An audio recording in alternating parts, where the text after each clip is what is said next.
guys, this is Priyanshu and welcome to Solution Adda.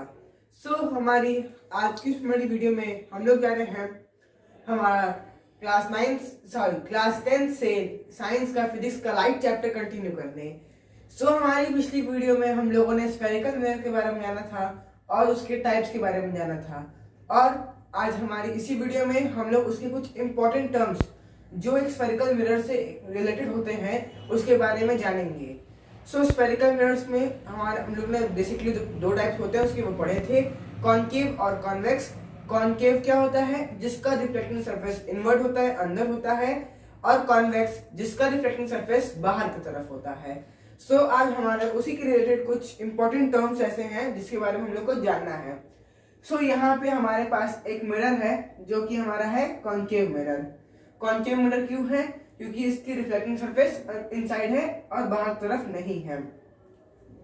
सबसे पहले तो इसमें काफी सारे टर्म्स हैं। हमारा सबसे पहला टर्म है ये mn। ये हमारा क्या है? मिरर का एंड पॉइंट्स में हम लोग नेमिंग किए हैं इसको mn। इससे कुछ इतना खास फर्क नहीं पड़ता, पर अब धीमे धीमे एक एक करके बात करते हैं। सबसे पहला हमारा टर्म है p। अब ये p क्या होता है? ये हमारा p होता है, इसे हम लोग कहते हैं पोल।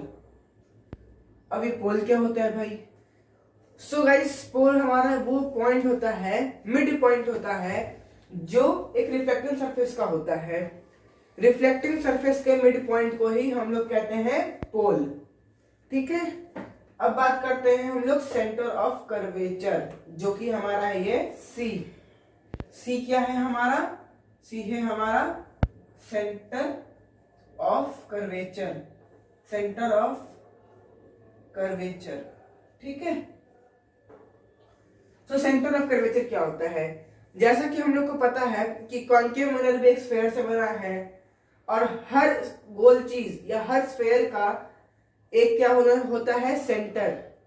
सेंटर होता है, जहां जो हमारे सर्कल्स में भी एक मिड पॉइंट होता है, बीच का पॉइंट जहां से हम लोग रेडियस डायमीटर निकालते हैं। तो वही सेम चीज स्फीयर में भी होगी। और जो हमारा कॉनकेव मिरर है ये भी तो एक हमारा पार्ट है स्फीयर का ही। स्फीयर का ये भी एक पार्ट ही है।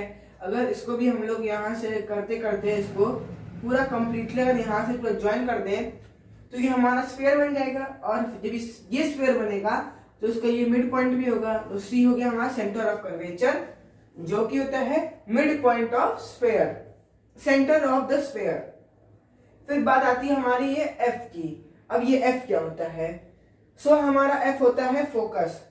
फोकस कह सकते हैं इसको, या फिर प्रिंसिपल फोकस। एफ हो गया हमारा प्रिंसिपल फोकस। Principal focus. और ये प्रिंसिपल फोकस क्या होता है? रिफ्लेक्शन के बाद जहां पे भी आके इमेज फॉर्म होती है उसी प्लेस को कहते हैं हम लोग प्रिंसिपल फोकस। ठीक है, अब बात आती है यहाँ पे प्रिंसिपल एक्सिस की। प्रिंसिपल एक्सिस क्या होती है? जो लाइन पोल और सेंटर ऑफ कर्वेचर को ज्वाइन करती है। एक ऐसी लाइन जो ये हमारा पोल है और ये सेंटर ऑफ कर्वेचर है, दोनों को ज्वाइन करती है और एक्सटेंड हो जाती है थोड़ा सा आगे तक, एक और एंड पॉइंट तक थोड़ा सा कुछ आगे बढ़ जाती है, तो वो लाइन हमारी कहलाती है प्रिंसिपल एक्सिस। तो ये हो गया हमारा प्रिंसिपल एक्सिस के बारे में। अब बात आती है हमारी ये R। अब ये R क्या है? गाइस, R हमारा बेसिकली क्या होता है? Radius of curvature. R क्या होता है हमारा? Radius of curvature.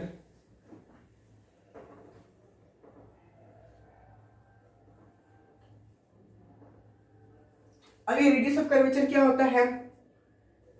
हमारा ये है एक स्फीयर। कॉनकेव मिरर एक हमारा स्फीयर का पार्ट है।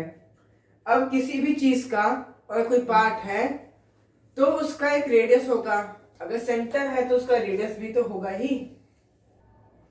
अगर यह हमारा एक स्फीयर है, स्फीयर का सेंटर है, तो सेंटर का तो उसका रेडियस भी होगा एक। रेडियस क्या होता है? हमारा मिड पॉइंट से पोल के बीच में जितनी भी डिस्टेंस दूरी होती है उसी को कहते हैं उसका रेडियस ऑफ कर्वेचर।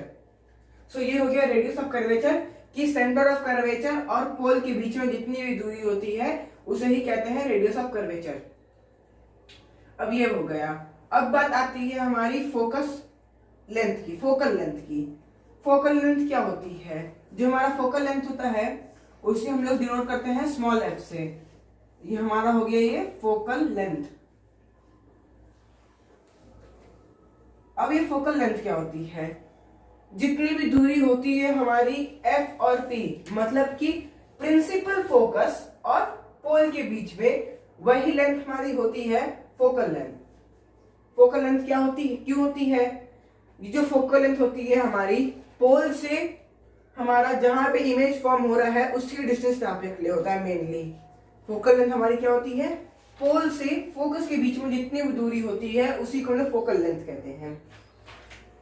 अब एक चीज इसमें एक नोट करने वाली ये है, जब भी हम लोग किसी भी ऑब्जेक्ट का हाइट नापते हैं या फिर उसकी डिस्टेंस नापते हैं तो वो हमेशा हम लोग कहां से नापेंगे? पोल से ही नापते हैं। ये नहीं कहीं और चीज से मेजर करेंगे, हमेशा उसको हम लोग पोल से मेजर करते हैं। ये हो गया हमारा फोकल लेंथ की बात। अब आई बारी हमारी एपर्चर की। सो एपर्चर क्या होता है? एपर्चर होता है हमारा डायमीटर। डायमीटर होता है हमारा एपर्चर। ये आ गया हमारा एपर्चर। और जो ये स्फेरिकल मिरर या कॉन्केव मिरर जो है हमारा, इसका diameter, diameter of a sphere, ये हो गया हमारा एपर्चर के बारे में। सो हम लोग ने इसमें कितने टर्म्स पढ़े हैं? Principal axis, centre of curvature, focus, radius of curvature, focal length, pole और एपर्चर। सो फटाफट से इसको एक बार शॉर्ट रिकॉल या शॉर्ट रिकैप कर लेते हैं। पोल क्या होता है? Mid point of the reflecting surface. जो हमारा रिफ्लेक्टिंग सरफेस होता है उसका मिड पॉइंट कहलाता है हमारा पोल। ठीक है। सेंटर ऑफ कर्वेचर क्या होता है? हमारा जो भी स्फेरिकल मिरर या कॉन्केव मिरर होता है उसका मिड पॉइंट कहलाता है हमारा सेंटर ऑफ कर्वेचर। अब बात आती है प्रिंसिपल फोकस की। प्रिंसिपल फोकस क्या होता है? प्रिंसिपल फोकस हमारा वो होता है जहां पे इमेज फॉर्म होती है, जहां पे भी रिफ्लेक्शन के बाद इमेज फॉर्म होती है वो हमारी कहलाती है प्रिंसिपल फोकस। अब आती है बात रेडियस ऑफ कर्वेचर की। रेडियस ऑफ कर्वेचर क्या होता है? सेंटर और पोल, सेंटर और पोल के बीच में जितनी भी दूरी रहती है, डिस्टेंस रहती है, उसको कहते हैं हम लोग radius of curvature. Focal length की बात आ रही है यहाँ पे। फोकल लेंथ क्या होता है? फोकस और पोल, जहां पे इमेज फॉर्म हुई है और जहां पे पोल है, उस दोनों के बीच की जितनी दूरी होती है, जितना डिस्टेंस होता है, उसको कहते हैं हम लोग फोकल लेंथ। एपर्चर क्या होता है?